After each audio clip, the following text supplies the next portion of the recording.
ressourcerie de l'écrivain. J'avais pas prévu de tourner ce petit segment vidéo tout de suite, mais donc on va commencer un tout petit vlog écriture sur comment on fait pour quitter une panne d'écriture.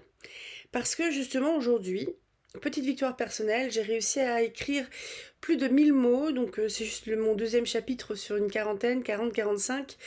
Même ces 1000 mots que j'ai écrits de manière fluide, j'ai trouvé ça plutôt pas mal. J'ai pas relu encore, mais j'étais pas mécontente de moi quand j'ai fini ces 1000 mots, et j'étais pas mécontente.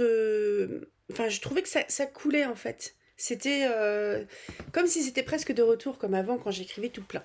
Ça m'a fait vachement du bien. Et je pense que je pense qu'il y a des trucs qui sont en train de se débloquer là au niveau psychique peut-être, si j'ose le dire, parce que ça fait quelques mois déjà que je suis lectrice correctrice. J'ai commencé tout doucement mon activité. Je la commence tout doucement parce que j'ai pas envie de me précipiter dans plein de contrats différents, parce que j'ai besoin d'apprivoiser un petit peu ce temps de travail, savoir comment m'organiser sans stresser et savoir mener jusqu'au bout mes contrats aussi et respecter les délais. Tout simplement. Donc être professionnel. Et comme j'ai la chance d'avoir une activité professionnelle à côté, qui m'assure un revenu régulier, disons que j'ai la facilité de pouvoir prendre mon temps, de prendre confiance en moi avant de vraiment démarcher. Mais je me rends compte que déjà, il y a le fait que d'un côté, je suis vachement plus apaisée. J'étais plus très stressée, plus beaucoup dans l'anxiété, mais il y avait comme un petit niveau d'inquiétude un peu constant tous les jours, qui est un peu chiant parce que truc toujours un peu présent. Vous voyez? Mais là, j'ai l'impression que plus ça va, plus ça s'allège. Ça va vachement mieux. Je me rends compte que j'ai moins de douleurs, j'ai moins mal au dos, des choses comme ça. Je dors bien ces temps-ci aussi, ça fait quelques semaines que je dors bien. Et bref, j'ai vraiment envie de faire plein de trucs autour de l'édition, on va dire, de manière générale. Je suis pas encore très à l'aise pour parler d'édition parce que euh, parce que c'est pas mon métier de base, et puis je suis lectrice correctrice, mais c'est un métier de l'édition. Mais j'ai envie de faire de plus en plus de choses là-dedans, et je pense que cet apaisement en fait dans ma vie, et de me prouver que j'étais capable de faire encore des choses sur un plan de formation ou sur un plan professionnel, parce que je sors d'un burn-out quand même, hein, et ben j'ai l'impression que la petite machine se remet en route. Songe à qui murmure, c'est un texte qui se veut être la première romance d'un cycle de romances. Je sais pas si on appelle cycle, saga, série, enfin bref, ça va être des tomes compagnons, mais qui peuvent se lire indépendamment les uns des autres, qui sont sympas aussi de lire l'un après l'autre. Et en fait, c'est le commencement de quelque chose d'assez grand. Et je me rends compte que j'ai de plus en plus envie de faire de la recherche, notamment sur le plan historique. Et là, ça a démarré. Parce que si vous voulez, les personnages, je les connais. Je les connais, mais un peu. Je les connais pas encore très bien parce que je les pratique pas encore beaucoup. Et j'ai l'impression il faut déjà que je fasse une rencontre avec ces personnages-là pour qu'ils me disent, bon allez, tiens, nous on va vers là. Parce que oui, j'ai mon petit cap et tout ça, j'ai mon plan, mais après, je ne me définis pas comme une architecte. Là, je trouve que je suis vraiment dans un super mood. Et je pense que, je me répète, ce qui a fonctionné pour être dans ce super mood et pour repartir vers de l'écriture, c'est le fait d'aller mieux, tout simplement, sur un plan psychique. C'est le fait de faire d'autres choses aussi. Donc je suis de nouveau utile à la société, c'est un grand mot, mais enfin bref, vous comprenez. Je suis en train de me former aussi au maximum dans les métiers d'édition. Euh, Outre la formation de lectrice-correctrice que j'avais fait à l'EFLC, donc c'est l'école française de lecteur-correcteur, là je viens de lire un bouquin qui s'appelle Deviens le bêta-lecteur de l'année, qui était vraiment super cool, et tout ça, ça me donne envie de faire plein de choses à ce niveau-là. Quelque chose qui m'a fait du bien aussi, c'est les passeports créatifs de Audrey Martinez de Rêve d'auteur.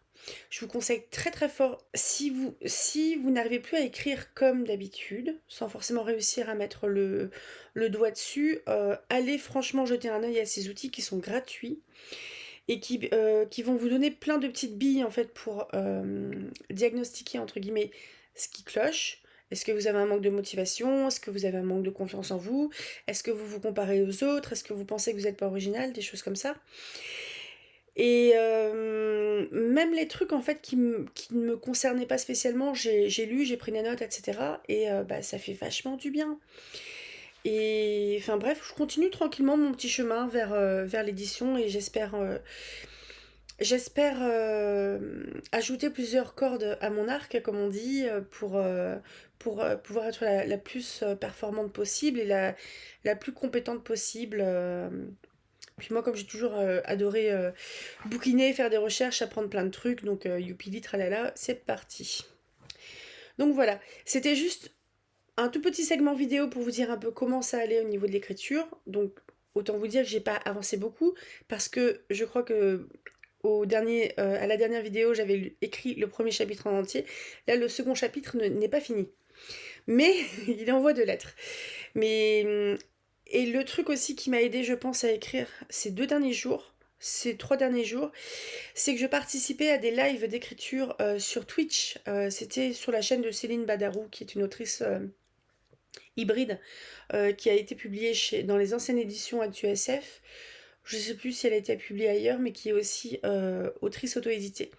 Traductrice, coloriste, elle a plein de cordes à son arc également. Et je sais pas, il y a une espèce de petite simplicité de bienveillance chez elle qui fait que je suis super à l'aise sur sur son live où on est quelques-uns, puis on papote un petit peu, puis on bosse, et puis ça me va parfaitement. C'est très bien. À tout à l'heure pour le prochain segment vidéo, et je vous donnerai d'autres tips pour sortir sortir d'une panne d'écriture et consolider en fait son psychisme. Je vais essayer de voir aussi s'il y a pas d'autres, si j'ai pas d'autres outils. Je pense notamment à Rêve d'auteur, donc Audrey Martinez, Cécile Duquesne, et j'avais qui le numéro complémentaire? Le numéro complémentaire, c'était Margot de Seine. Peut-être chez Margot de Seine aussi, il y a des choses en ce sens-là. Donc j'ai une affiliation chez Margot de Seine. Pas chez les autres, mais ça, je cours pas après non plus, je m'en fiche. Mais si je trouve d'autres outils pour travailler son mindset, donc son état d'esprit, pour enlever ses croyances, enfin contourner ses croyances sur l'écriture ou sur ce qu'on est capable de faire ou pas, je les testerai et je vous en ferai un retour. Sachant que ça va probablement être il me semble que j'ai à peu près épuisé les ressources que j'avais gratuites, donc je vous en parlerai. Voilà. Allez, à tout à l'heure. Souhaitez-moi bonne chance. Je vous fais une petite vidéo rapido parce que ce qu'il y a de neuf depuis le dernier segment vidéo, j'ai pas beaucoup écrit de plus, mais ça vit pas mal dans ma tête, cette histoire. Et donc j'ai commencé à regarder des films ou des séries télé sur la Seconde Guerre mondiale, avec avec plutôt en fait l'idée de me mettre dans l'ambiance plutôt que d'aller sur de la recherche historique. Et j'ai vu du coup Transatlantique, qui est une série télé allemande qui est sur Netflix, qui est une mini-série de 7 épisodes, où à Marseille, on va suivre des Américains, donc il y a une héritière américaine et des Américains qui essaient de faire sortir, sous le régime de Vichy, des artistes juifs du pays et de les amener aux États-Unis. Et on est sur une histoire qui est inspirée de faits réels, mais qui est quand même bien romancée. C'est assez fun à regarder. C'est pas spécialement ce que je recherchais. On est sur un truc qui est quand même fun, même si ça reste tragique parce que c'est quand même la Seconde Guerre mondiale et ils courent des risques. Donc, quand on court des risques, des fois, on perd. Et c'était sympa. C'est pas ce que je recherchais, donc on va dire que ça va rester quelque part dans un coin de ma tête, mais c'est pas vraiment ce que je recherchais. Donc l'autre série télé que j'ai vue, c'est Rogue Heroes, que j'ai dû voir sur Canal, il me semble. C'est une série pour le moment en deux saisons. Et pareil, c'est tiré d'histoires vraies, inspirées des premiers commandos britanniques qui ont agi en fait là où étaient les Britanniques, à savoir au Maghreb, en Libye, etc., qui étaient aussi des territoires occupés. Et en gros, la situation était un peu complètement bloquée, sans que rien ne bouge, ce qui faisait que, c'est super drôle parce que c'est décalé, on a vraiment en fait des soldats qui se font chier. Et comme ils se font chier, et ben à un moment ils se disent non, ça suffit, là, faut faire des choses. Et ils se lancent dans.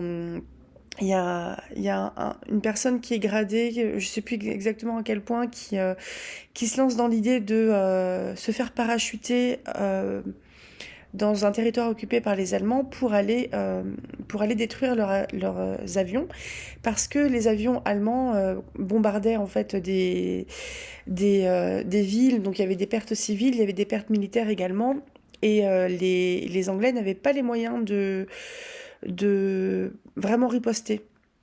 Ce qui fait qu'ils se sont entraînés alors qu'ils n'étaient pas du tout parachutistes. Ils ont monté le truc, cette opération, un petit peu n'importe comment. Donc ça s'est un petit peu produit n'importe comment. Ils ont eu des pertes dès la première mission parce que ils s'y sont pris comme des pieds, grosso modo. Parce que c'était pas des parachutistes et qu'ils n'avaient pas un avion pour. Et enfin bref. Et c'est vraiment un truc qui est fun parce que de cette équipe un peu de bras cassés, qui va pas être. Enfin, ces commandos britanniques ne vont pas contenir seulement des soldats britanniques, ils vont s'allier à des soldats d'autres nationalités. Il y a le truc intéressant aussi, c'est qu'il y a par exemple un moment, il va y avoir deux Allemands avec eux. Et donc, a priori, les Allemands qui ne sont pas en accord en fait avec le régime nazi, ce qui fait qu'ils ont rejoint ces commandos-là. Et les Allemands vont avoir tellement peur de ces commandos britanniques ils sont surtout britanniques, mais c'est, c'est vraiment les gars qu'on envoie en première ligne. C'est eux qui ont participé à un premier débarquement. C'est pas le débarquement de la Normandie, il me semble pas. Débarquement toujours en Méditerranée. En gros, c'est ceux qu'on envoie au casse-pipe et ils sont habitués à vivre dans des conditions extrêmes. Et c'est vraiment des gens qui étaient pleins de courage. Et il y a un personnage, Paddy Mayne, il me semble, qui est absolument génial parce que on sent qu'il y a des petites connexions qui se font bizarrement là-haut. Et c'est un gars qui a un gros souci avec l'autorité dans l'armée. Et en fait, il ne va pas reconnaître l'autorité de gens qui sont gradés, il va reconnaître l'autorité de gens qui ont fait leurs preuves à ses yeux. Ce qui fait que si en face il a un gradé qui n'a pas fait ses preuves, il n'en a absolument rien à carrer. Donc c'est un gars qui passe beaucoup de temps au mitard parce que il a une petite tendance à se battre facilement, qui que ce soit en face. Et c'est vraiment une série qui est très étonnante. Je suis pas persuadée que ça va me servir non plus, mais ça peut un petit peu meubler, entre guillemets, des choses qui se passent autour. Qu'est-ce que j'ai vu encore? Ah oui, alors, je me marre parce que je trouve ça un petit peu décalé. Je me suis regardée sur YouTube La Bicyclette Bleue. Donc, c'est une mini-série de 3 épisodes d'1 heure et demie avec Laetitia Casta, qui a 25 ans, je crois, cette mini-série. Ça se passe bien pendant la guerre, etc., pendant la France occupée. Et Léa Delmas, c'est la fille d'un viticulteur, donc un gars qui a des vignes, un domaine, plutôt les notables en gros du coin, en région bordelaise.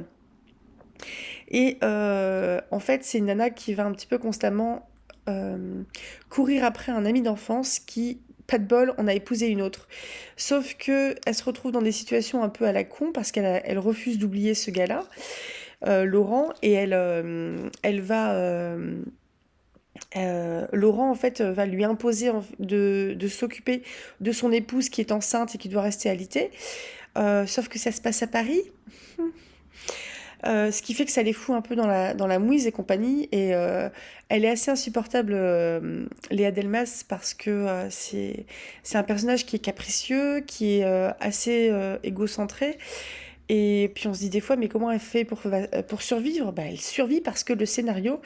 Mais bon, franchement, c'est un truc qui est sympa à regarder en tricotant devant, quoi. Mais ouais, après, niveau. Enfin, c'est pas le genre de choses qui va me convaincre et puis qui va m'inspirer pour ce que je compte écrire. Par contre, des fois, on peut avoir des étoiles bien alignées parce que dans un prochain segment vidéo, je vais vous parler de deux livres que j'ai trouvés en boîte à livres, à savoir Le silence de la mer de Vercors. J'ai lu la moitié, c'est un recueil de nouvelles. C'est un livre qui a une histoire très intéressante. Je vous en parlerai la prochaine fois quand je l'aurai fini. Et c'est un bon teasing pour mon tome 2, mais j'ai trouvé ceci. La guerre du Pacifique, 41-45. Pourquoi 41? Parce que les États-Unis ne sont entrés en guerre pendant la Seconde Guerre mondiale qu'en 41, après l'attaque de Pearl Harbor, le lendemain. La déclaration de guerre a été faite et quelques jours après contre l'Allemagne, etc. Ce qui fait que moi, Songe à qui murmure, ça se passe quand? Ça se passe en 41, donc il y a la guerre mondiale. Les États-Unis n'y sont pas encore parce que c'était Roosevelt à l'époque qui freinait des cas de fer pour ne pas y aller, même s'il fournissait des armes, des avions, etc. Il ne voulait pas y participer et l'idée que j'ai en fait, c'est que dans cette histoire de romance, il y a des choses qui commencent à se tisser entre mes deux personnages. La guerre arrive, ce qui précipite leur mariage. Et donc il y a évidemment une séparation tout le long de la guerre, et ensuite des échanges épistolaires pendant ce temps-là, jusqu'à ce que les gars reviennent. Les gars, c'est qui? Le héros du premier roman, c'est Paul. Paul, c'est un mécanicien qui bosse dans un garage. C'est un motard, donc c'est un biker. Ce sont les premiers clubs de bikers. C'est un club de bikers fictif, hein. Il y a John qui est le sellier, celui qui s'occupe de tout ce qui est sellerie, donc les sièges en cuir, les selles, etc. Donc John, lui, il va se faire surnommer Hero, comme un héros, parce que John, il voit du danger, il fonce dedans. Et le gars qui a réuni un petit peu tout ce monde-là, et je vais essayer qu'il ne tire pas trop la couverture à lui, c'est Richie. Richie, son surnom, c'est Rich Richie. Pourquoi? Parce que Richie, il fait partie de la famille Carnegie. La famille Carnegie, c'est une vraie famille, mais je vais inventer vraiment Richie n'existe pas. C'est une des familles les plus riches des États-Unis, et on va dire c'est une petite branche un peu moisie de la famille Carnegie. Un cousin éloigné, mais qui est toujours petite thune aussi. Et Richie ce qui est intéressant chez ce personnage-là, c'est qu'il n'a pas les mêmes valeurs que sa famille, parce qu'il pourrait rester un peu dans leur tour d'ivoire parce qu'ils sont pétés de thunes. Sauf que Richie, lui, il a toujours voulu être, pas forcément être comme tout le monde, parce qu'il sait qu'il n'est pas comme tout le monde, vous voyez. Mais Richie, Richie, c'est un peu le boss, c'est le gars vers qui on se tourne quand on a besoin. Mais et j'ai envie de... Je pars un peu dans tous les sens, mais je pense en fait que les 15 prochains jours, là je tourne le mercredi 17 septembre, je vais faire pas mal de recherches, notamment des documentaires sur une chaîne YouTube qui est vraiment top, qui s'appelle World at War, qui est une grosse chaîne il y a 480 vidéos sur les guerres, pas forcément la Seconde Guerre mondiale, un peu toutes. J'ai déjà regardé un truc par exemple sur tout ce qui était la sexualité pendant la Seconde Guerre mondiale, pendant l'occupation, donc notamment les soldats, les bordels, les bâtards qui naissent à la fois de femmes françaises en France ou de femmes allemandes en Allemagne avec les prisonniers français. Mais c'était pas mal. Je vais pas forcément m'en servir, mais franchement, mais c'était pas mal. Donc voilà, on va dire les 15 prochains jours, ça va être de la recherche, de la lecture. Il faut que je goupille tout ça, que je fasse des recherches aussi historiques par rapport à comment les États-Unis rentrent dans le conflit et où est-ce qu'ils envoient leurs troupes, etc. Parce que donc j'ai envie que Richie et John, qui seraient aviateurs ou peut-être marins, suivant mes recherches.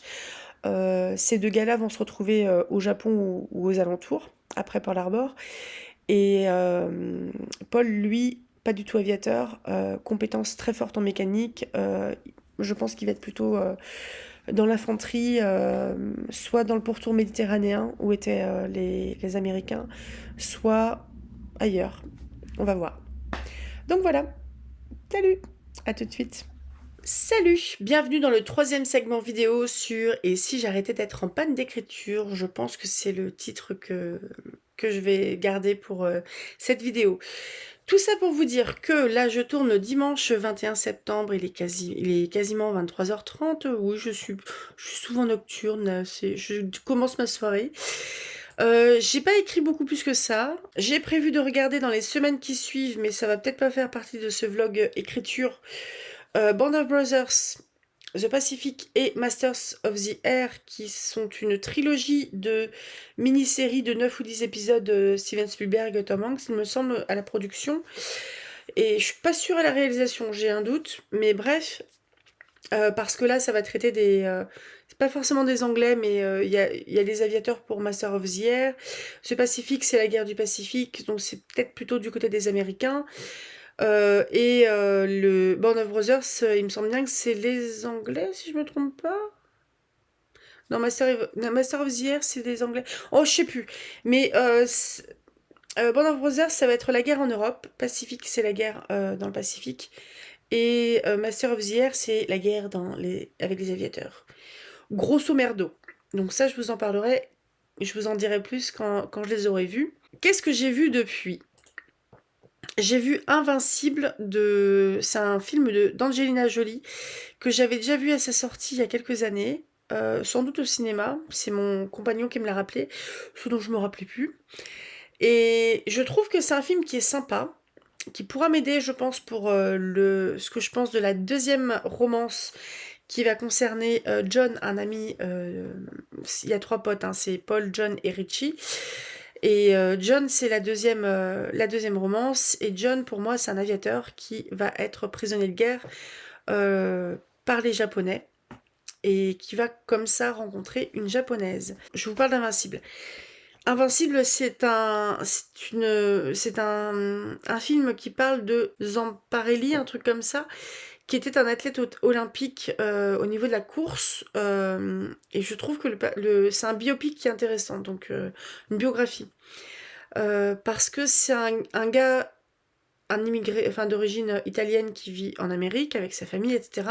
C'est un peu le sale gosse qui fait des bêtises, qui fait... les parents savent plus trop quoi en faire. Et un jour, quelqu'un va découvrir qu'en fait, il est très bon à la course. Et ça va devenir un peu toute sa vie, la course. Sa vie, la liberté, etc. Entre-temps, il y a la Seconde Guerre mondiale qui arrive, il est aviateur. Il n'est pas forcément aux commandes, hein, mais il est dans un avion, dans un bombardier. Leur bombardier va être abattu en mer. Et en fait, sur les peut-être 8 gars qui étaient dans l'avion, il y en a 3 qui vont survivre sur 2 canaux de sauvetage pendant très longtemps, pendant je pense plus de 2 mois, à, essayer de bouffer du goéland et manger du poisson cru. Et ils vont être récupérés en fait que 2, parce que du coup il y en a un qui va mourir de faim sans doute ou de soif. Ils vont être récupérés par des soldats japonais et mis dans un camp de prisonniers. Alors j'ai regardé un petit peu sur les prisonniers de guerre américains. Il me semble que en Europe on était sur un taux de mortalité de 2% à peu près. Donc il s'occupait quand même un petit peu, parce qu'il y a quand même des règles. Il y a la Convention de Genève notamment. Il y a quand même des règles en fait, ce qui fait qu'on peut pas faire n'importe quoi avec un prisonnier, quelqu'un qui se constitue prisonnier, qui dit hop c'est bon j'arrête. Il me semble bien qu'on peut pas faire n'importe quoi. Le taux de mortalité pour les Américains au Japon, c'était 40%, quand ils étaient dans des camps de prisonniers japonais. On n'est pas sur la même limonade. Et donc on va suivre en fait, j'ai plus le terme, je crois que c'est Zamparelli qui va nouer une espèce de relation particulière avec le commandant enfin le grand chef en fait de ce camp de prisonniers, qui est complètement frappé, ce chef-là, il est super violent, il est tout le temps en train de maltraiter les prisonniers. Et comme c'est celui qui est en haut de la chaîne alimentaire, en gros, bah, les gens lui obéissent. Et lui, ce qu'il veut, c'est casser les gens, si vous voulez. Donc il y a quand même des scènes de violence, etc. C'est pas évident. Et aux joies, quand ce camp de prisonniers va être bombardé, peut-être par des Américains, ils vont être transférés dans un autre camp de prisonniers où ça va être encore plus dur, où ils vont travailler dans des mines de charbon notamment, où ils sont tous en train de tomber comme des mouches, parce qu'ils ont la dalle et que c'est vraiment des travaux forcés, truc de taré. Jusqu'à du coup la fin de la guerre du Japon. Donc le Japon a capitulé et peu de temps après Hiroshima et Nagasaki. Quelques jours après, peut-être une semaine. Ce qui fait qu'ils ont été libérés. Et je trouvais le truc intéressant parce que ça montrait un personnage en fait qui essaie de survivre. Ils ont tous des stratégies de survie. Ils se serrent les coudes, les Américains entre eux, les prisonniers. Je pense que ce sont plus des Américains. Il devait y avoir des Australiens aussi, mais je pense que les Européens, ils étaient trop occupés en Europe, donc ils y étaient pas. Mais j'ai trouvé que c'est un film qui était intéressant.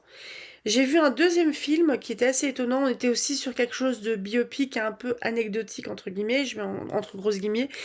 Celui-là, j'ai dû le voir sur Prime, il me semble, c'est The Lost Soldier. C'est un film chinois. Tout le générique était en chinois, donc j'en ai conclu que c'est un film chinois. La Chine, en fait, elle était en guerre depuis quelques temps. Je suis pas une spécialiste, hein, je vous préviens, mais ils étaient en guerre depuis un moment contre les Japonais qui arrivaient, puis, enfin, qui avait la population chinoise sous sa coupe. Et si vous voulez, là, on suit aussi des aviateurs il y a une petite thématique, là, vous remarquerez. On suit des aviateurs américains qui sont partis bombarder quelques endroits stratégiques au Japon. Et il était convenu qu'ils aillent se ravitailler en carburant en Chine, sans doute en Mandchourie, pour revenir ensuite à leur base. Ils sont partis d'un porte-avions. Sauf que les Chinois, l'aérodrome, en fait, ils ont pas reçu le message. Donc, ils entendent des bombardiers, ils entendent un bombardier, il me semble qu'ils étaient tout seuls. Qu'est-ce qu'ils font du coup? Ils se disent merde, c'est les Japonais, donc on éteint toutes les lumières. Sauf que du coup, l'avion, il n'y a plus de lumière, il peut pas atterrir, donc il continue. Et à un moment, ils se disent bon bah écoutez, il n'y a plus le choix là, faut qu'on saute. Donc ils sautent, sauf que l'avion il avait été mitraillé, donc il y avait une avarie. Et le pilote, il va redresser l'avion et sortir et sauter en parachute après ses copains. Le pilote, du coup, il atterrit un peu en catastrophe comme il a pu, en pleine ouais, ils sont vraiment dans la campagne. Il atterrit dans un arbre, il est blessé, il est pendu à un parachute. Il y a une petite fille chinoise qui le trouve, qui va appeler sa mère, qui va du coup appeler le chef du village, qui était un ami de son mari qui est mort à la guerre. Son mari est mort. Et donc ils décrochent le parachutiste, ils disent oulala, on va pas le ramener dans le village parce qu'il y a des Japonais partout, on va le foutre dans une grotte. Donc ils le mettent dans une grotte, la maman, enfin c'est vraiment le secret entre cette maman et ce chef de village. Et donc la mère, elle est veuve, elle vit toute seule avec sa fille, elle ne veut pas vivre avec ses beaux-parents qui la mettent un peu sous leur coupe, pardon. Et elle subit aussi tous les blablas, entre guillemets, du village, parce que c'est pas bien d'être veuve et de vivre seule. Parce que du coup, ça veut dire qu'on reçoit des hommes et c'est pas bien. Elle tient son indépendance, elle survit grâce à son élevage de vers à soie et parce elle coud, elle fait des choses avec de la soie. Elle donne de l'argent aussi à ses beaux-parents qui sont sans doute trop vieux pour travailler. Et donc elle fait comme elle peut comme ça.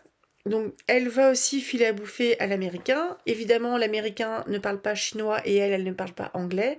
Ce qui fait qu'ils ne se comprennent pas. À un moment, il y a des japonais qui sont quand même un peu nombreux, genre une cinquantaine, un bataillon peut-être, je sais pas si c'est les bons termes, qui débarquent, et en fait ils ont vu l'avion s'écrouter. Ils ont récupéré 4 autres gars qui étaient dans l'avion, qui ont été abattus a priori, qui ont été exécutés, et ils cherchent le pilote. Donc au village tout le monde dit non, non, non, non, non, personne n'a vu de... Personne en fait en dehors de cette maman, de cette petite fille et du chef du village n'a vu l'aviateur. Et ce qui fait qu'ils vont le cacher et ça pourrait avoir des conséquences sur eux. Et il y a un petit rappel historique aussi sur le fait que via cette histoire qui est inspirée de faits réels, il y a, je crois bien qu'ils ont mis à feu et à sang toute une vallée pour essayer de retrouver ce pilote, les Japonais. Donc voilà, c'était les temps de guerre. La guerre, c'est pas beau. Je pourrais faire un discours de Miss France à ce sujet. La guerre, c'est pas bien, je suis contre, aimez-vous les uns les autres, bordel. Donc, voilà. Qu'est-ce qu'il y a de nouveau sinon en termes d'écriture, à part que j'ai pas avancé? Il y a que j'ai trouvé une autrice en fait qui va être mon alpha lectrice. Ce qui fait que moi je vais mettre comme objectif d'écrire des choses pour la mi-octobre à peu près, histoire de pouvoir lui donner des choses à lire, et elle aussi à partir de la mi-octobre en fait on va commencer à écrire et s'envoyer des choses pour se soutenir l'une l'autre. Ce que je trouve intéressant, parce qu'on est tous les deux sur un projet de romance, donc moi je suis plus ça va je trouve, et plus je vais sur de la romance historique. Et en fait ça me fait un peu peur, mais ça me fait kiffer. Sachant que, je peux vous le dire, Paul, pour moi, c'est un gars qui est mécanicien, qui est très bon dans son métier, qui est excellent. Il va être dans mécano, et je pense que j'ai eu cette idée-là tout à l'heure. C'est qu'en fait, il va pas faire partie des 2 corps d'armée qui sont chargés de la formation et qui restent aux États-Unis. Je sais plus quelle armée c'était exactement, mais il y a 2 corps d'armée où c'est des formateurs. Donc ils restent aux États-Unis, ils forment les gens qui vont aller à la guerre. Parce que lui, il a peut-être pas du tout le côté pédagogique. Ou enfin bref, il a passé un test qu'il pensait pas qu'il passait, et puis il a foiré. Ce qui fait que lui, comme il est très bon, c'est vachement bien d'aller réparer des voitures ou des avions ou autre chose. Donc lui, il va aller... J'aimerais bien réussir à le caser en Europe. Mon petit problème, c'est que mes aviateurs, c'est John et c'est Richie. Richie, pour moi, c'est quelqu'un qui vient d'une famille qui est très aisée, qui aide un peu son prochain, tout ça, c'est un peu une figure locale qui est connue, qui est reconnue, mais lui, il aide, alors que sa famille, ils sont plutôt conservateurs et plutôt à laisser les gens se démerder, mais Richie, pour lui, il n'y a pas de barrière sociale, ce qui peut lui poser problème aussi. Et John, pour moi, il va être aviateur, mais a priori, les aviateurs noirs, ils allaient plutôt en Europe. Non, c'est même pas qu'ils allaient plutôt en Europe, c'est qu'ils allaient en Europe. Il y avait un escadron qui était spécial, je sais plus exactement son nom. Sinon, ils pouvaient être dispatchés dans d'autres escadrons où ils pouvaient voler avec des blancs. Mais la ségrégation raciale était très importante, même dans l'armée. Et je vais essayer de trouver un truc, que j'ai trouvé en fait le muséum de la Deuxième Guerre mondiale de Louisiane, la Nouvelle-Orléans. Et c'est un site qui est très bien foutu, je vous le mettrai en barre d'informations si vous voulez. Et en fait, je vais tout simplement m'inspirer de parcours de militaires. Parce que j'ai pas envie de raconter de conneries en fait. Donc même si par exemple John, il va pouvoir avoir un parcours militaire un petit peu exceptionnel parce qu'il est doué, parce qu'il est téméraire, il est quand même noir. Donc ça fait un peu barrière pour avoir une carrière militaire. Parce qu'il est noir. C'est dégueulasse. C'est dégueulasse en disant ça. Mais bref, j'ai envie de faire un truc qui colle le plus possible à la réalité historique, même si parfois je vais peut-être un petit peu... Bon, je vais pas me faire à la Dumas, mais je vais... J'ai pas envie de manier la réalité historique pour qu'elle facilite le scénario. J'ai envie que le scénario respecte la réalité historique. Après, il y a peut-être des choses où je ferai plus de concessions en quelque sorte sur cette envie. Je m'arrête là.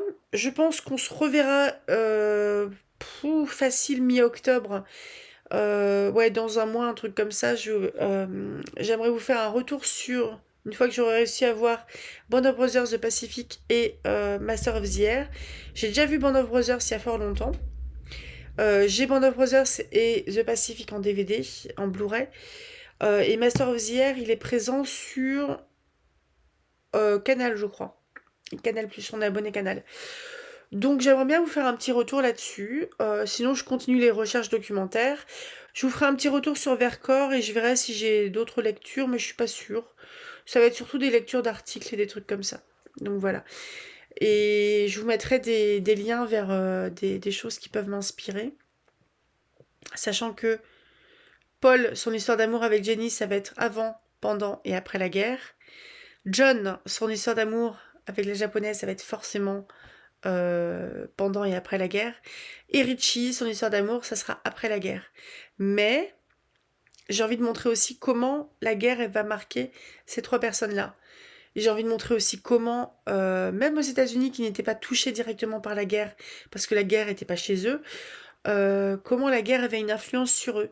Que on pouvait pas, j'ai fait quelques recherches déjà, on pouvait pas facilement acheter de l'électroménager par exemple, ou réparer sa voiture parce qu'il manquait du caoutchouc. Il y avait moins de café, des choses de ce genre. Des choses qui sont pas énormes évidemment, pas comme en Europe ou pas comme dans le Pacifique, mais il y avait quand même des choses qui existaient et qui venaient un peu, peut-être pas bouleverser le quotidien, mais un peu le modifier en fait. Donc j'ai envie de montrer ça. Je vous laisse. À tout bientôt. Salut, bienvenue dans ce dernier segment vidéo pour ce vlog lecture parce que j'ai pas envie qu'il dure 3 plombes non plus et parce que ce serait peut-être pas très intéressant pour vous. Donc je vais vous parler du dernier livre que j'ai lu qui va pas forcément me servir parce que ça se passe en France. Je parle très rapidement du Silence de la mer de Vercors. Pourquoi je m'en servirai pas parce que je pense que mon action va se dérouler pour mon premier livre en Angleterre et aux États-Unis. Pour le second et le troisième, ça va être dans le... Il y aura une partie dans le Pacifique, Japon, etc. Sans doute un peu plus bas aussi. J'ai pas encore bien déterminé le truc. Et aussi aux États-Unis. Donc, pas la France, mais pourtant il y a des choses, je pense, des thématiques notamment, des émotions peut-être que je vais sans doute utiliser dans le cadre de ces romans. J'ai un chat qui grogne parce que je leur ai filé du poulet et donc le poulet c'est important. Donc, Le Silence de la mer de Vercors, c'est quoi ? C'est le premier livre qui a été publié par les éditions de Minuit en 41. Vercors, c'est le pseudonyme de Résistance, parce que c'était un résistant de Jean Brulaire, qui utilisait son nom dans le cadre de son activité d'illustrateur. Je vais commencer d'abord par vous dire qu'est-ce que c'est les éditions de Minuit, qui existent encore et que vous connaissez sans doute, avec leur couverture blanche, leur titre en bleu assez foncé. Donc les éditions de Minuit ont été fondées en 41 par Jean Brulaire, donc Vercors, et Pierre de Lescure, qui était un auteur. Dans la clandestinité, sous l'occupation allemande, et jusqu'à la libération dans la clandestinité. Après, c'était de manière officielle. La première publication, c'était en 41 ou 42, c'est Le Silence de la mer. Pendant le temps de la guerre, c'était des ouvrages qui ont été publiés sous le manteau, parce que ça parlait de résistance. Donc évidemment, sous le régime de Vichy, disons que ça le faisait moyennement. Vercors en parle ainsi, donc dans La bataille du silence, un de ses livres, il parle des éditions de Minuit. Il parle d'éditions souterraines, édition des catacombes, édition de la liberté, édition du refus. Donc pendant la guerre, les éditions de Minuit ont publié 25 ouvrages d'écrivains de la résistance, contournant la censure et la propagande de Vichy. Je vous précise juste aussi rapido que toutes les notes que j'ai prises viennent des articles Wikipédia des éditions Brulaire, de la fiche wiki de Jean Brulaire. Toutes les notes que j'ai prises viennent des articles Wikipédia sur les éditions de Minuit, sur Vercors, Jean Brulaire, et sur quelques nouvelles sur lesquelles je vais un peu plus me pencher pour vous en parler, parce qu'il y a un petit peu de post-it ici, pas beaucoup. J'ai été faible du post-it. Mais Jean Brulaire, Vercors, c'est qui?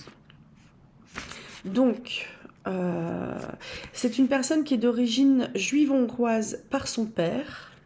Il a été pacifiste jusqu'en 1938. Il a été mobilisé pendant la Seconde Guerre mondiale au pied du massif du Vercors, dont il tirera son pseudonyme, et sans savoir à l'époque que le Vercors allait être un théâtre de la résistance, et il est entré dans la résistance. Il est proche du communisme, mais il s'en éloigne après la guerre. Il a été contre les guerres coloniales. Il a renvoyé sa Légion d'honneur au président de la République en guise de protestation contre les tortures pratiquées lors de la guerre d'Algérie. Donc vous voyez, on est quand même sur un niveau d'engagement qui est assez important et il faisait pas semblant, quoi. Le silence de la mer. Donc on va passer sur le recueil en lui-même. Donc, le silence de la mer, c'est un recueil, cette édition-là correspond à peu près à l'édition originale. C'est un recueil de 8 nouvelles. Il y a Désespoir et mort, Le silence de la mer, Ce jour-là, Le songe, L'impuissance, Le cheval et la mort, L'imprimerie de Verdun, La marche à l'étoile. C'est un recueil qui va parler d'humanité, de la force symbolique du silence, du conflit intérieur et de la résistance. Le recueil est parvenu à Londres et alors que c'était une diffusion très confidentielle et sous le manteau parce que ils étaient en danger. Et le général de Gaulle, qui en a obtenu un, a ordonné la réédition sur le champ aux fins de large diffusion. Large diffusion, on y est, parce que diffusion hors de France géographique, ça a été en Algérie, au Sénégal, en Australie, en Suisse, au Québec, Beyrouth, New York, etc. Ça a été même parachuté par la RAF, la Royal Air Force, donc l'armée aérienne britannique, dans le jardin de Vercors. Début 1943, il y en avait jusqu'à 6 millions d'exemplaires en Angleterre seulement. Ça a été traduit en une 50aine de langues. Et grosso modo, tout ce recueil parle de l'impossibilité de l'amour entre l'Allemagne et la France pendant l'occupation. Je vais vous parler donc de la nouvelle Le silence de la mer. Donc Le silence de la mer, c'est une nouvelle qui a été adaptée. On peut le voir au niveau de la...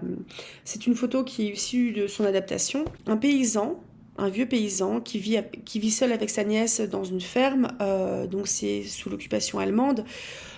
Sa ferme a été réquisitionnée par un gradé allemand de la Wehrmacht. Donc Wehrmacht, c'est l'armée régulière allemande qui a différencié des SS, donc qui là était l'armée entre guillemets d'Hitler, nazisme, etc.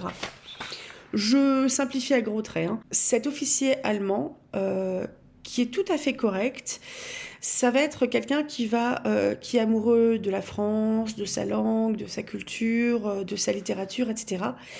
Et tout le long de la nouvelle, il va essayer d'avoir quelques échanges avec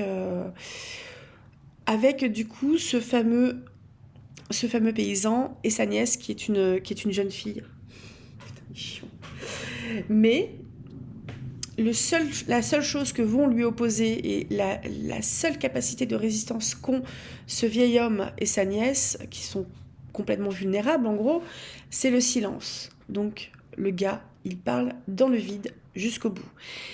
Et le truc qui est vachement intéressant pour le silence de la mer, c'est que à un moment, on va suivre l'officier allemand de la Wehrmacht qui va se retrouver à Paris avec d'autres officiers des SS aussi.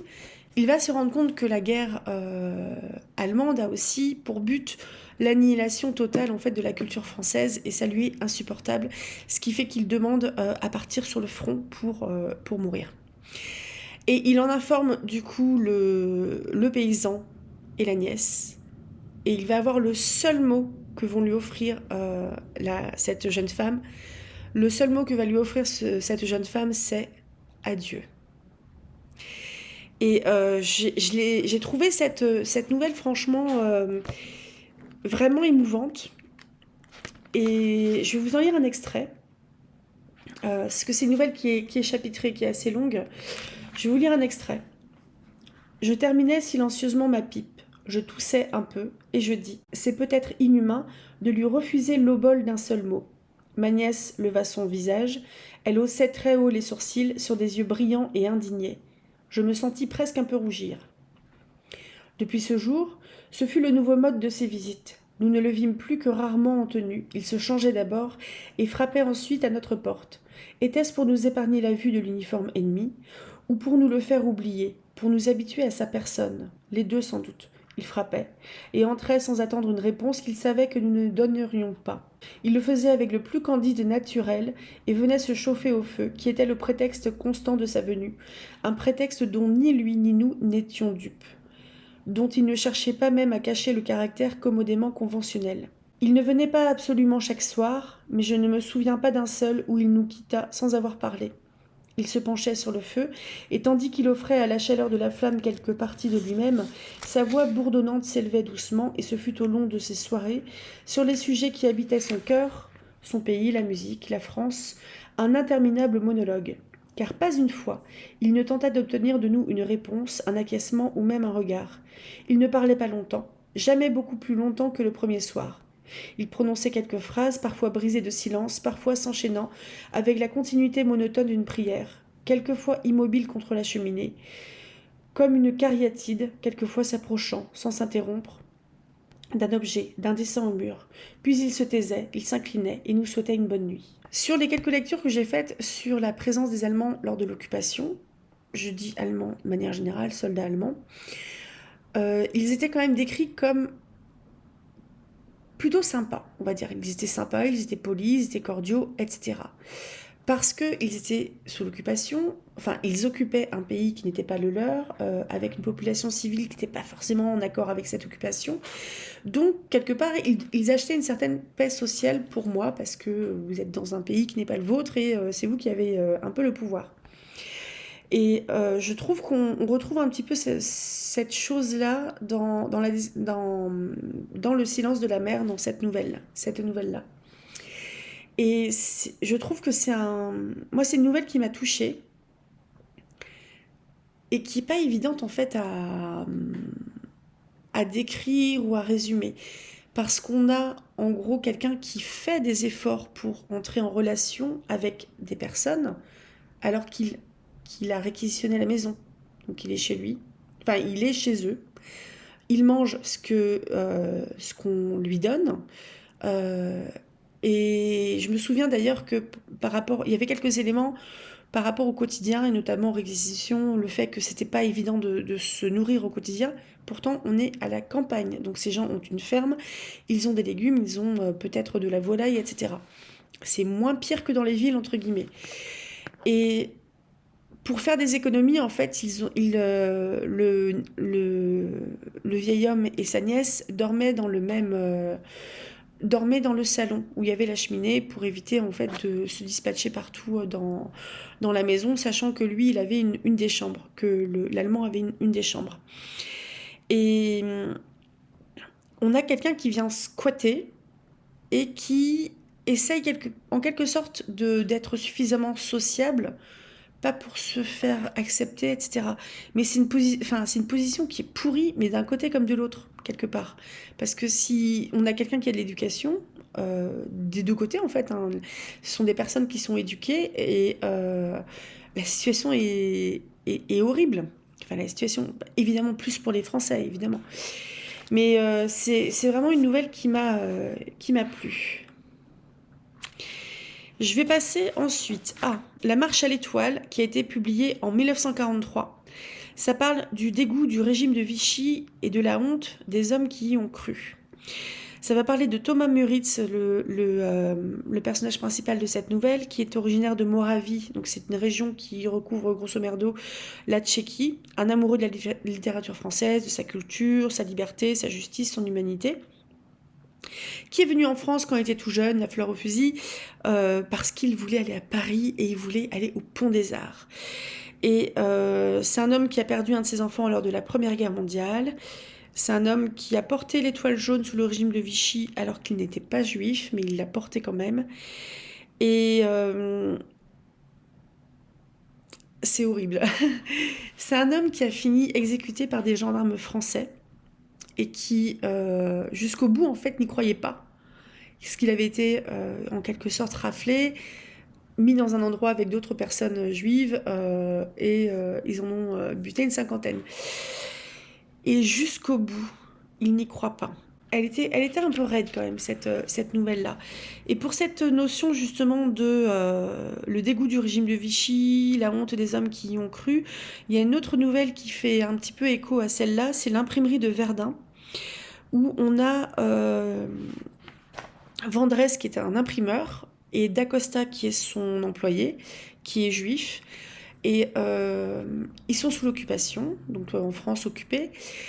Et Vendresse, en fait, jusqu'à tard, c'est quelqu'un qui était pour Pétain, donc pour le régime de Vichy, que ça allait être mieux, patati patala, sans être un exalté, hein, mais vraiment le côté, moi je crois à ce régime qui a été mis en place, je pense que ça va être bénéfique, sauf qu'au bout d'un moment, son employé, c'est presque son fils, et il a un attachement très fort à son employé, et c'est réciproque. Il se rend compte que ça commence sérieusement à être dangereux pour les juifs. Donc il procure, c'est un imprimeur, donc il imprime des papiers pour Dacosta, pour qu'il puisse se mettre à l'abri. Dacosta va se mettre à l'abri. Et le moment où, en gros, il y a la réalisation qui vient un peu le frapper en pleine face, Vendresse, le patron, c'est quand la femme et l'enfant de Dacosta, qu'il avait promis de protéger, vont être pris par des gendarmes, je pense, ou des Allemands, je ne sais plus exactement. Mais mes souvenirs ne sont pas forcément ultra précis parce que c'est un recueil de nouvelles qui fait 250 pages à peu près, mais j'ai étalé la lecture, j'ai pas lu les nouvelles forcément une même nouvelle d'affilée, ce qui fait que j'ai un peu étalé trop la lecture et comme j'ai une mémoire de poisson rouge, je me souviens plus de tout. Mais Vendresse avait promis à Dacosta de s'occuper, enfin de veiller sur sa femme et son petit garçon. Et sauf qu'il échoue et il se rend compte aussi que ils prennent des femmes et des enfants parce qu'il avait mis à l'abri quelque part son employé en lui procurant des papiers parce qu'il pensait qu'ils allaient prendre que les hommes, sauf que non. Ça finit que Vendresse, en fait, bah, il les perd parce qu'ils sont tous morts. Et il rentre dans la résistance, il essaye de faire des choses pour plusieurs branches de la résistance. Certains lui disent « Oula, vas-y doucement quand même, enfin, te mets pas en danger ». Il finit par se mettre en danger et ça finit pas très bien. Donc il y a une espèce d'écho, je trouve, entre la marche et l'étoile et l'imprimerie de Verdun. C'est vraiment des nouvelles qui tordent le bide, honnêtement. Je crois que c'est pour ça aussi que j'ai un petit peu délayé la lecture parce que ça plombe un peu quand même. Je vais vous lire 2 autres passages de Le Songe. Je me souviens plus de quoi ça cause. Mais il y a tout un truc autour de l'imagination. Et je vais vous lire ce passage-là. Pourtant, cette sordide solitude, il m'est arrivé d'en sortir. L'imagination, impuissante à l'état de veille, prend dans le sommeil un miraculeux pouvoir. L'imagination, voir, appelons-la comme ça si vous voulez. J'ai d'autres idées là-dessus. J'ai vu en songe des choses étranges que ni l'imagination, ni la vie inconsciente ne peuvent expliquer. Des choses qui se passaient, tandis que je les rêvais, à des milles de là. Pas de preuves, naturellement. Il n'y a jamais de preuves en pareille matière. Mais ce que j'ai vécu, en certaines circonstances du sommeil, est pour moi la preuve très suffisante de l'existence d'une vaste conscience diffuse, d'une sorte de conscience universelle et flottante, à laquelle il nous arrive de participer dans le sommeil par certaines nuits favorisées. Ces nuits-là, nous sortons vraiment du wagon plombé, nous pouvons voir enfin par-delà le talus. Je ne sais plus exactement de quoi ça cause. C'est un gars qui finit par foutre au feu, en fait, tous ces bouquins de littérature française parce que justement la France s'effondre et que ses illusions aussi et que ça lui est impossible. C'est impossible pour lui de le supporter. Et l'impuissance, comme son nom l'intitule, l'impuissance c'est une nouvelle qui est très forte aussi, qui est assez raide à lire également parce que on voit quelqu'un de mémoire qui voit son monde s'effondrer, qui a envie d'essayer d'agir. Il ne sait pas par quel bout prendre la situation. Donc c'est toujours le contexte de Seconde Guerre mondiale, occupation, résistance. Qu'est-ce qu'on peut faire ? On assiste là, si vous voulez, à un effondrement de la personne elle-même. Donc c'est lui qui parle, mais regarde-les, cria-t-il, et salue-les donc, et bave-leur donc ton admiration et ta reconnaissance, à, à cause de ce qu'ils te font penser de toi-même, puisque te voici, grâce à eux, un homme si content de toi, si content d'être un homme, si content d'être une créature tellement précieuse et estimable. Oh oui, rempli de sentiments poétiques et d'idées morales et d'aspirations mystiques et tout ce qui s'ensuit. Nom de Dieu, et des types comme toi et moi, nous lisons ça et nous nous délectons et nous disons, nous sommes des individus tout à fait sensibles et intelligents. Et nous nous faisons mutuellement des courbettes en nous admirant, et nous admirons réciproquement chacun de nos jolis cheveux coupés en 4, et nous nous passons la rhubarbe et le séné. Et tout ça, qu'est-ce que c'est? Rien qu'une chiennerie à vomir. Ce qu'il est l'homme, la plus salope des créatures, la plus vile et la plus sournoise et la plus cruelle. Le tigre, le crocodile, mais ce sont des anges à côté de nous. Et ils ne jouent pas de plus aux petits saints, aux graves penseurs, aux philosophes, aux poètes. Et tu voudrais que je garde tout ça sur mes rayons? Donc c'est lui qui brûle ses bouquins. Pourquoi faire? Pour le soir converser élégamment avec M. Stendhal, comme jadis, avec M. Baudelaire, avec messieurs Gide et Valérie, pendant qu'on rôtit tout vif des femmes et des gosses dans une église, au Radour-sur-Glane. Pendant qu'on massacre et qu'on assassine sur toute la surface de la terre, pendant qu'on décapite des femmes à la hache, pendant qu'on entasse les gens dans des chambres délibérément construites pour les asphyxier. Pendant qu'un peu partout des pendus se balancent aux arbres, au son de la radio qui donne peut-être bien du Mozart, pendant qu'on brûle les pieds et les mains des gens pour leur faire livrer les copains, pendant qu'on fait mourir à la peine, qu'on tue sous les coups, qu'on fait crever de labeur, de faim et de froid, mon doux, mon bon, mon délicieux Bernard Meyer, un super pote à eux qui est mort. Et que nous sommes entourés de gens, des gens très bien, n'est-ce pas, cultivés et tout, dont pas un ne risquerait un doigt pour empêcher ces actes horribles, qu'ils veulent lâchement ignorer ou dont ils se fichent, que quelques-uns même approuvent et dont ils se réjouissent. Et tu demandes, quelle folie encore? Nom de Dieu, qui de nous est fou? Dis, où est la folie? Oseras-tu prétendre que tout ce fatras que voilà est mieux qu'une tartufferie, pendant que l'homme est ce qu'il est, un sale soporifique, propre à nous endormir dans une satisfaction béate? Saloperie, s'écria-t-il d'une voix si aiguë qu'elle s'enroua de colère.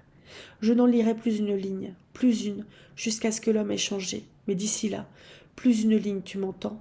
Plus une, plus une, plus une. Et il s'effondre. Et là, en fait, je vais garder mes petits post-it où ils sont parce que ça, c'est un truc que j'ai envie d'exploiter. Le fait que un homme va être confronté, se rendre compte, en fait, de ce que l'humanité, de manière très large, est capable de faire à d'autres humains, et se dire, mais une espèce de grande crise existentielle par rapport à ça. Donc c'est clair que c'est pas les thématiques les plus fun au monde à exploiter, évidemment, mais c'est quelque chose où j'ai envie de mettre un petit peu, y mettre mon grain de sel là-dedans. Donc moi je suis toujours sur un projet de romance biker Seconde Guerre mondiale aux États-Unis. Enfin aux États-Unis, mais évidemment les gars ils seront pas aux États-Unis. Où est-ce que j'en suis? Je ferme la porte du silence de la mer. Je reviens sur mon projet. Où est-ce que j'en suis pour Songe à qui murmure? Donc j'ai mon plan à retravailler parce que je pense que je vous l'ai déjà dit dans le cadre de cette vidéo-là. J'ai commencé la formation LICAR, devenir écrivain, projet best-seller, qui accompagne en fait, enfin qui va donner des billes pour écrire son roman. J'ai pas du tout la prétention de l'écrire d'ici la fin de la formation mi-décembre parce que c'est juste pas possible de tout de ne faire que ça en fait, donc je ferai autre chose. Donc j'avais déjà fait un plan, c'est un plan qui va être destiné à bouger parce que j'ai toujours mes recherches à poursuivre au sujet de la guerre aux USA, en Angleterre, dans le Pacifique, comment ça fonctionne l'armée, comment les gens vivaient chacun de leur bout. Parce que le but, c'est pas juste d'être ultra imprécis et de dire que bah, les gars ils sont à la guerre, c'est dangereux, etc. Bah non, j'ai envie de plus en plus de faire une romance historique et donc de dire des choses précises. Donc ça implique de faire des recherches. Et faut pas que j'oublie le côté motard là-dedans, qui sera forcément un peu plus light sur ce premier roman. Faut pas que j'oublie non plus que c'est une romance. Donc, ce sont des gens qui vont se rencontrer, s'aimer.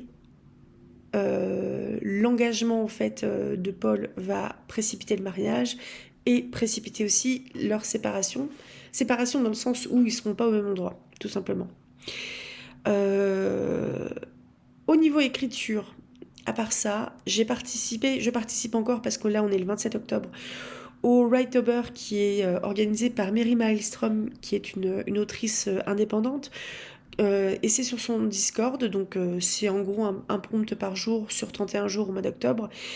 Et je suis quasiment à jour parce que là je crois que j'ai le 24e à faire, donc je trouve que les quelques fois où je m'y pose, ça roule, donc je fais des choses par rapport à ça. Et après, c'est une matière d'écrire qui me plaît moyennement parce qu'en fait, j'ai l'impression d'écrire un peu dans le vent parce que forcément, c'est des choses que je vais devoir ranger et inclure ailleurs. Puis c'est pas copier-coller, hein, c'est l'inclure ailleurs de manière organique pour que qu'on voit pas les collages et les traces de scotch. Mais bah ça, en fait, ça roule. J'écris. Donc, je vais m'arrêter là. Je pense que le prochain vlog lecture, je pense que le prochain vlog écriture, je vais le tourner décembre voire janvier. Je ferai un contenu spécifique sur la formation LICAR, sans spoiler ce qu'il y a dedans, hein, évidemment, mais sur mes ressentis et ce que j'en retire, etc. Pour le moment, je kiffe grave. Et je vous dirai, ouais, en janvier, je pense, où est-ce que j'en suis par rapport à Son Jackie Murmure, qui de plus en plus est un projet qui me tient à cœur et que j'ai envie de poursuivre. Et j'ai envie. Donc voilà. Je vous souhaite un très bon mercredi. À samedi, je suis pas sûre encore qui est le hors-là de Guy de Maupassant parce que déjà je ne l'ai pas enregistré et surtout que je suis en train de lire à la fois Les Mutinées de l'Elseneur de Jack London, j'ai des vidéos d'avance, et j'ai commencé à lire aussi et enregistrer Shirley de Charlotte Brontë, j'ai aussi des vidéos d'avance qui sont programmées au mois de décembre. Donc il y a de fortes chances que je mette pour le moment Maupassant de côté le temps que je finisse Les Mutinées de l'Elseneur d'ici un mois par là à peu près. Très bon mercredi, à tout bientôt. Lisez tout plein, rêvez tout grand, puis écrivons. Salut!